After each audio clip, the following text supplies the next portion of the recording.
वंदे मातरम। इस पुस्तक में आज हम पढ़ेंगे सन 1971 से वे संपूर्ण रूप से सेवा केंद्र पर रहकर सेवा करने लगी। इस विषय पर राजेश्वरी माता को ईश्वरीय ज्ञान प्राप्त कराने में निमित्त बने हुबली के ब्रह्मा कुमार बसवराज भाई जी वे राजेश्वरी माता की अलौकिक जीवन कहानी इस प्रकार रख रहे हैं। तो चलिए आज हम इसे पढ़ते हैं।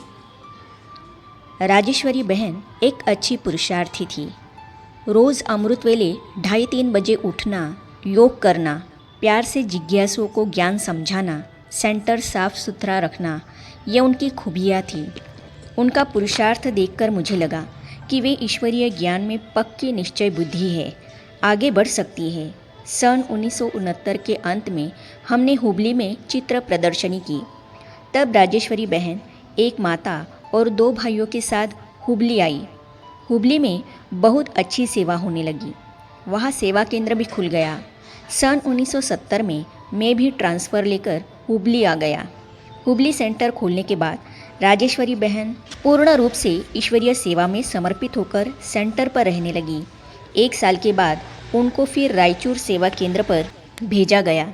1 साल वहाँ रहने के बाद सन 1971 में उनको फिर हुबली बुलाया गया, क्योंकि हुबली में कन्याएं और माताएं बहुत आने लगी। उनको संभालने के लिए एक टीचर माता की आवश्यकता थी।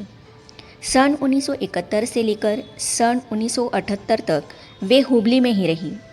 भाई जी से प्रश्न पूछा, उनकी क्या क्या विशेषता थी? उत्तर में कहा, उनमें एक बड़ी विशेषता मैंने यह देखी कि उन्होंने कभी किसी पर गुस्सा नहीं किया। उनमें बहुत सहनशक्ति थी।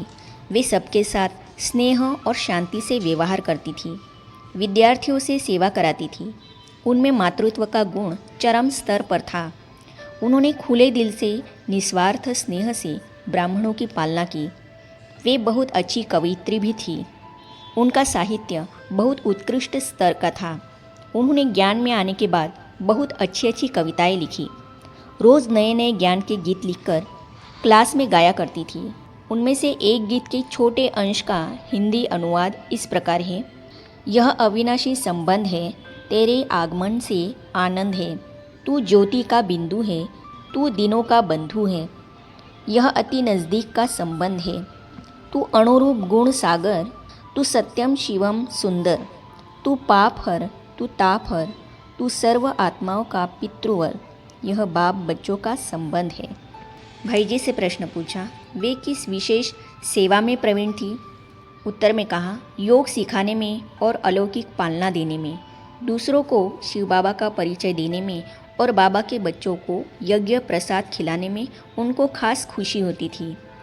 खुद खाए न खाए उसकी परवाह नहीं थी, लेकिन बाबा के बच्चे बाबा के घर में ज़रूर खाएं, सदा उनकी यह इच्छा होती थी। शुरू में हुबली सेंटर की आर्थिक स्थिति उतनी अच्छी नहीं थी, क्योंकि उस समय आने वाले स्टूडेंट से धन सेवा नहीं होती थी। राजेश्वरी बहन खुद उपवास रखती थी, लेकिन आने वाले स्टूडेंट्स को प्रसाद ज़रूर खिलाती थी। इनकी पालना से ही रायचूर और हुबली में परिवार के परिवार ज्ञान में आए। उनके बारे में मैं यह कह सकता हूँ कि राजेश्वरी बहन अच्छी योगिनी थी, एक अच्छी अलौकिक माँ थी, ब्राह्मणों में उमंग उत्साह बढ़ाने वाली एक अनुभवी शिक्षिका थी।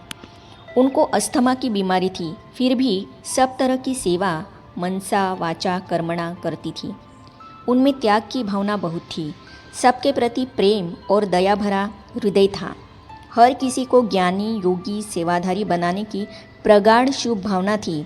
उनमें कन्याओं को ज्ञान में लाने की और उनकी पालना कर समर्पित कराने की बहुत बड़ी कला थी, और बाबा के प्रति उनका अगाध प्रेम था। बाबा ने कहा, बच्ची तुम बंधन मुक्त आत्मा हो। ब्रह्मा कुमारी पद्मा बहन, आप 38 वर्षों से ईश्वरीय ज्ञान में चल रही है। आप बेंगलोर सिटी सेंटर पर रहती है। जब सुंदरी बहन जी वहाँ रहती थी, तब आप उनकी सहयोगी शिक्षिका थी। उनके शरीर छोड़ने के बाद आप ही ईश्वरीय सेवा को आगे बढ़ा रही है। आपके कनेक्शन में कर्नाटक और आंध्र प्रदेश के लगभग 100 सेवा केंद्र, उप सेवा केंद्र और गीता पाठशालाएँ हैं, और 6000 नियमित रूप से ज्ञान में चलने वाले ईश्वरीय विद्यार्थी हैं। ऐसी ब्रह्मा कुमारी माताएं भी हैं जो मीराबाई, अक महादेवी की तरह परमात्मा को ही स्वामी सखा मानकर वीर वीरांगनी बन सांसारिक सुविधाओं को तृण समान तुच्छ मानकर उच्च कोटि की तपस्विनी बन आध्यात्मिक ज्ञान मार्गदर्शक के रूप में सहस्त्रों नर नारियों के आत्मकल्याण के निमित्त बनी है। ऐसी ही एक ब्रह्मा कुमारी माता अलौकिक अनुभव प्रस्तुत कर रही है। नाम है ब्रह्मा कुमारी पद्मा बहन, बेंगलोर। मेरा जन्म जैन परिवार में सन 1944 में कर्नाटक के हासन जिले में हुआ। माता पिता ने कुलदेवी पद्मावती का नाम ही मुझे दिया। सन 1968 में बेंगलोर एवेन्यू रोड में ईश्वरीय विश्वविद्यालय द्वारा एक बड़ी चित्र प्रदर्शनी लगाई गई थी। उसे देखकर मैं ज्ञान में आई। बचपन से ही मुझे भगवान के प्रति रुचि तथा श्रद्धा थी। जहाँ भी मंदिर दिखती थी जाकर नमन किया करती थी। जैन परिवार में जन्म लेने के कारण जैन धर्म के नियम संयमों का पालन करते हुए भी मुझे शिव से ज़्यादा प्यार था। उसकी पूजा करने में मुझे बहुत खुशी होती थी, इसीलिए मैं शिव की खोज में थी। मेरे लौकिक पिताजी साहित्यकार होने के नाते सर्व धर्मों की पुस्तकों का अध्ययन किया करते थे। बचपन से ही मुझे आध्यात्मिक कहानियाँ सुनाया करती थी। जब मैं सेकेंडरी स्कूल में पढ़ती थी तब पिताजी ने मुझे अक अर्थात दीदी महादेवी की कथा सुनाई। उसमें एक प्रसंग इस प्रकार आता है। अक महादेवी अपनी माँ और सखियों को बताती है कि उसने किसको अपना पति माना है, जिसका कभी मरण नहीं, जिसका कोई अहित नहीं, जिसका कोई चित्र नहीं। उस विचित्र रूपवान से मैंने प्रेम किया है, जिसका आदि नहीं, जिसका अंत नहीं, जिसको कोई बंधन नहीं, जिसके कोई समान नहीं। उस असमान रूपवान से मैंने प्यार किया है, जिसका कोई भव बंधन नहीं, जिसको कोई भय नहीं। उस निर्भय रूपवान को अपना बनाया है, जिसका कोई कुल नहीं, जिसकी कोई सीमा नहीं। उस असीम रूपवान को अपना साथी बनाया है। यही कारण सुनो मेरी माताओं, निराकार परम सुंदर मल्लिकार्जुन ही मेरा पति है। अक महादेवी की ये बातें मेरे मन में छप गई। इससे पहले भी एक घटना हुई थी जिसका प्रभाव भी मेरे मन पर गहरा पड़ा था। मैं लगभग 6-7 साल की थी। उस समय हमारे पड़ोस में रहने वाले परिवार में एक व्यक्ति मर गया। घर के अंदर बहुत रोदन चल रहा था। मरने वाले व्यक्ति की 2 पत्नियां थीं। कुछ औरतें उन दोनों पत्नियों के माथे से सिंदूर मिटाना, कंगन निकालना, गले से मंगलसूत्र निकालना इत्यादि कर रही थी। दोनों पत्नियां बहुत रो रही थीं। वह दृश्य देख मुझे बहुत बुरा लगा। मैंने जाकर माँ से पूछा कि उनको ऐसे क्यों कर रहे हैं और वे दोनों क्यों रो रही है।